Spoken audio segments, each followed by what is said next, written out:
کی ایک بطیخ تھی اور وہ بہت باعزت لوگ تھے، تو میں ان کے گھر میں رہتا تھا. تو وہ جو سارتا تھی، درزل جو تھی، وہ جب بھی میں کبھی داخل ہوا اس نے ہمیشہ کہا کیوں دلا پورتا پھر فورے، دروازہ بند کرنا. تو دیکھیے وہ چڑ جو چلی تھی میرے بچپن سے، وہ میرے ساتھ ساتھ ایم اے پاس کرنے کے بعد، یونیورسٹی کا پروفیسر ہو چکنے کے بعد بھی ساتھ ہی چلی گئی. تو جب یہ بار بار بات سننی پڑتی تھی تو بڑی تکلیف ہوتی تھی، اور پھر لوٹ کے جانا دروازہ بند کا. میں تو عادت ہی نہیں اس بات. کبھی ہم آرام سے دھیمے انداز میں گربا پائی سے داخل ہی نہیں ہوئے، اور کبھی ہم نے دروازہ نہیں بجایا، جیسا کہ قرآن میں بڑی سختی سے حکم ہے کہ جب کسی کے ہاں جاؤ تو پہلے اس سے اجازت لے لو، اور اگر وہ اجازت دے تو آؤ، نہیں تو نہ آؤ. اور اگر اتفاق سے دیکھیے، پتہ نہیں یہ 28ویں پارے میں یا 29 میں، اور اگر اتفاق سے تم نے اجازت نہ لی ہو اور پھر اس کے گھر چلے جاؤ اور وہ کہہ دے کہ میں آپ سے نہیں مل سکتا، تو ماتھے پر بل ڈالے بغیر واپس آ جاؤ. یہ کیا پیارا حکم ہے، اور ہم میں سے کوئی بھی اس کو تسلیم نہیں کرتا. ہم کہتے ہیں کیا اندر گھسا بیٹھا ہے، ایسے کہہ رہا ہے کہ میں نہیں مل سکتا، باہر نکل اس کو دیکھیں گے وغیرہ وغیرہ. یہ آتا ہے ہماری انا اس طرح کی. تو یہ کہنا کہ کیوں دلا پورتا پھر فورے، دروازہ بند کر دیں پلیز، یہ عجیب سی بات لگتی تھی. تو ایک روز میں نے ضد ہو کر اس سے پوچھا، اپنی لینڈ لیڈی سے، کہ آپ اس بات پہ اتنا کیوں زور دیتے؟ میں ایک بات تو سمجھتا ہوں کہ یہاں سردی بہت ہے، برف باری بھی ہوتی ہے کبھی کبھی، اور تیرا وینتو جسے کہتے ہیں بہت ٹھنڈی ہوائیں چلتی ہیں، اور ظاہر ہے کہ وہ کھلے ہوئے دروازے میں سے بالکل شمشیر زنی کرتی ہوئی داخل ہوتی کمروں میں. تو یہاں تک تو آپ کی یہ جو فرمائش ہے بجائے کہ دروازہ بند، لیکن آپ اس پہ بہت زیادہ زور دیتے. کبھی اگر ذرا سا کھلا رہ گیا اور اس میں سے ذرا سی ہوا آ گئی یا ذرا سی بوچھاڑ آ گئی تو ایسی کون سی بات. تو اس نے کہا کہ تم ایک سٹول لے لو اور یہاں بیٹھ جاؤ. وہ مشین سی رہی تھی، میں بیٹھ گیا. تو اس نے کہا کہ دروازہ اس لیے بند نہیں کرایا جاتا، اور ہم بچپن سے بچوں کو اس لیے اس بات کی تربیت نہیں دیتے کہ ٹھنڈی ہوا نہ آئے یا دروازہ کھلا رہ جائے تو کوئی جانور اندر نہ آئے. اس کا فلسفہ تو اس سے بہت مختلف، جو ہم بچپن ہی سے اپنے بچوں کے ذہن میں مرتسم کر دیتے ہیں، پکا لکھ دیتے ہیں، اور وہ یہ ہے کہ اپنا دروازہ، اپنا وجود ماضی کے اوپر بند کر دو. آپ ماضی میں سے نکل آئے اور آپ حال میں اس جگہ پر داخل ہو گئے، تو ماضی سے ہر قسم کا تعلق کاٹ دو اور بھول جاؤ کہ تم نے ماضی کیسا گزارا ہے، اور تم ایک نئے مستقبل میں داخل ہو رہے ہو. ایک نیا دروازہ تمہارے آگے کھلنے والا ہے، ورنہ اگر وہی کھلا رہے گا تو تم پلٹ پلٹ کر اس کی طرف دیکھتے رہو. تو ہمارا فلسفہ یہ ہے سارے مغرب کا کہ دروازہ بند کر دو کا مطلب یہ نہیں ہے کہ لکڑی کا دروازہ یا لوہے کا دروازہ یا پلاسٹک کا دروازہ، بلکہ تمہارے وجود کے اوپر ہر وقت کھلا رہنے کا وہ در. تو میں ان کی یہ بات نہیں سمجھ سکا تاکہ میں لوٹ کے یہاں نہیں آ گیا، اور جن کا میں ذکر کیا کرتا ہوں اپنے بابوں سے نہیں ملنے لگا.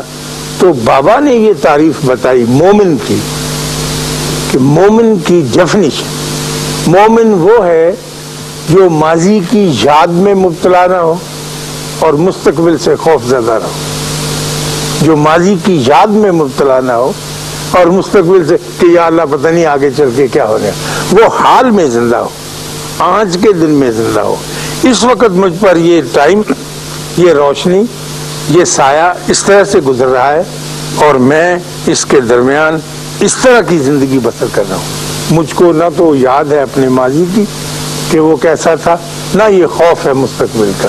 میں حال، تو آپ نے ایک ٹرم سنی ہوگی اکثر کہ فلاں بزرگ بڑے صاحب حال تھے، سنا ہوگا کہ بڑے صاحب حال بزرگ تھے. مطلب یہ کہ ان کا تعلق حال سے تھا، وہ ماضی کی یاد میں اور مستقبل کے خوف میں مبتلا نہیں تھے. تو جب ان سے یہ میں نے سنا کہ کیوں دلا پورتا پر فورے کا مطلب یہ ہے کہ دروازہ بند کر دو، اب تمہارا ماضی جو ہے وہ پیچھے رہ گیا، آپ ایک اور ایرا میں، ایک اور عہد میں، ایک اور وقت میں، ایک اور زمانے میں داخل ہو چکے ہیں. اب آپ کو اس زمانے سے فائدہ اٹھانا اور اس زمانے کے ساتھ نبرد آزمائی کریں. تو جب یہ بات انہوں نے کہی تو میرے تو چکا چوندھ ہو گئی ذہن میں تو اس کا مطلب میں کیا، ہم سارے یہ نہیں لیتے تھے، ہم تو دروازہ بند کرنے کا مطلب یہی لیتے ہیں جو عام طور پہ لیا جاتا ہے.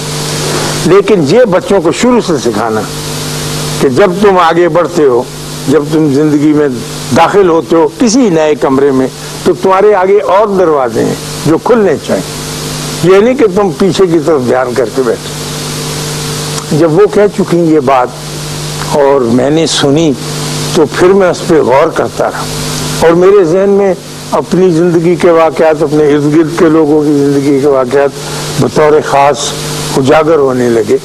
اور میں نے محسوس کرنا شروع کیا کہ ہم لوگوں میں سے بہت سے لوگ آپ نے ایسے دیکھے ہوں گے جو ہر وقت ماضی کی فائل بلکہ ماضی کے البم بغل میں دبائے پھرتے ہیں. اکثر ان کے پاس تصویریں ہوتی ماضی کہ بھائی جان میرے ساتھ یہ ہو گیا جناب، میں چھوٹا ہوتا تھا تو میرے ابا جی مجھے مارتے تھے، ستیلی ماں تھی. وہ نکلتے ہی نہیں اس سے کہ جی آپ اس وقت کیا ہیں، کہنے لگے میں ڈپٹی کمشنر ہوں لاڑکانے کا یہ چکر. لیکن رونا کیا ہے کہ جی میرے ساتھ یہ زمانہ بڑا ظلم کرتا رہا ہے. وہ ہر وقت یہی کہانی سناتے اور وہ آگے نہیں بڑھ سکتے. ہمارے مشرق میں، تقریباً سارے مشرق میں، ایشیا میں اور فارغ سے یہ رواج بہت عام ہے اور ہم ذکر جب بھی کریں گے اس دردناکی کا ذکر کرتے رہیں گے. ہماری آپا سبھی ہیں، وہ کہتی ہیں جی میری زندگی بہت بربادی میں گزری بھائی جان، اور میں نے جو مشکل سے وقت کاٹا ہے. یہ میرے بچے ہیں، یہ ایک تو وہاں ورلڈ بینک میں لگا ہوا ہے، ایک یہاں چارٹرڈ اکاؤنٹنٹ ہے، ایک پتنی ان کو اور بیٹا سرجن ہے، بہت مائکرو سرجن. تو کہنے لگی لیکن ان کے خاوند ماشاءاللہ ان کی اچھی تنخواہ تھی، اچھی رشوت بھی لیتے رہے، تو اچھے فرنج بینیفٹس بھی تھے، کافی کامیاب زندگی بسر کی انہوں نے. تو اب وہ ہمارے خالو، ہم تو بہن کہتے ہیں ان کو، وہ بھی کہتے ہیں. میں نے کہا جی رشوت لینے، کہنے کہ ہاں بس وہ ہو ہی جاتا ہے، وقت کے تقاضے ایسے ہوتے ہیں. میں نے کہا آدھی رشوت تو آپ سرکاری افسر فرنج بینیفٹس کی لیتے، مثلا آپ کی 18,000 روپے تنخواہ ہوگی تو ایک کار، ایک دوسری کار، 5 نوکر، گھر مفت کا، یہ اللہ کے فضل سے بہت بڑی چیز ہوتی. اس کے علاوہ بھی کہنے کہ نہیں برخوردار، اس کے علاوہ بھی ضرورت پڑتی ہے. لیکن ہم نے بڑا دکھی وقت گزارا ہے، مشکل میں گزارا. ہمارا ماضی بہت دردناک تھا. وہ ماضی کا دروازہ بند ہی نہیں کرتے، ہر وقت کھلا رکھتے ہیں. نہ صرف کھلا رکھتے ہیں خاتون حضرات، وہ اپنے ماضی کو ساتھ اٹھائے پھرتے. میں نے بہت سے ایسے لوگ دیکھے ہوں گے اور آج کے بعد آپ بھی اگر غور فرمائیں گے تو آپ دیکھیں گے کہ ان کے پاس اپنے ماضی کی رنگین البمیں ہوتی ہیں، ان میں فوٹو لگے ہوئے ہوتے ہیں ماضی کے، اور دکھ درد کی کہانیاں بھری ہوئی ہوتی.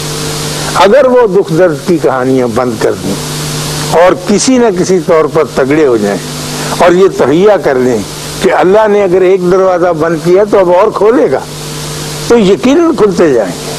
اگر آپ پلٹ کے بیک ہی دیکھتے رہیں گے اور اس دروازے میں سے جھانک کے وہی پرانی گندی مندی پیش پا افتادہ گری پڑی زانوؤں کے بل گری ہوئی چیزوں کو اکٹھا کرتے رہیں گے، آگے نہیں چل سکیں گے.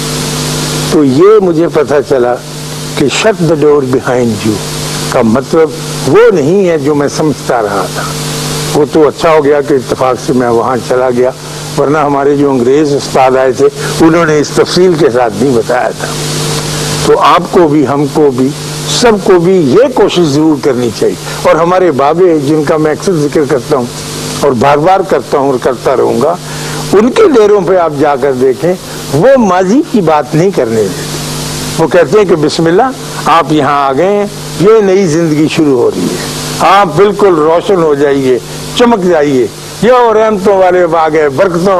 ہمارے جیسے نالائق بری حیت رکھنے والے آدمی ان کی خدمت حاضر ہوتے تو وہ نعرہ مار کے کہتے واہ واہ رونق ہو گئی ہمارے میلے کی، ہمارے ڈیرے کی، کہ آپ جیسے آدمی آگے. اس لیے کہ آپ کے ساتھ مستقبل بندھا ہوا ہے، آپ نے تو آگے کی طرف چلنا ہے اور سارا سہارا اسے ملنا ہے. اب آپ دیکھیے ہمارے اوپر مشکل وقت ہے، لیکن سارے ہی اپنے اپنے انداز میں مستقبل سے خوفزدہ ہوئے کہ جی پتہ نہیں کیا ہوگا اور کیسا ہوگا.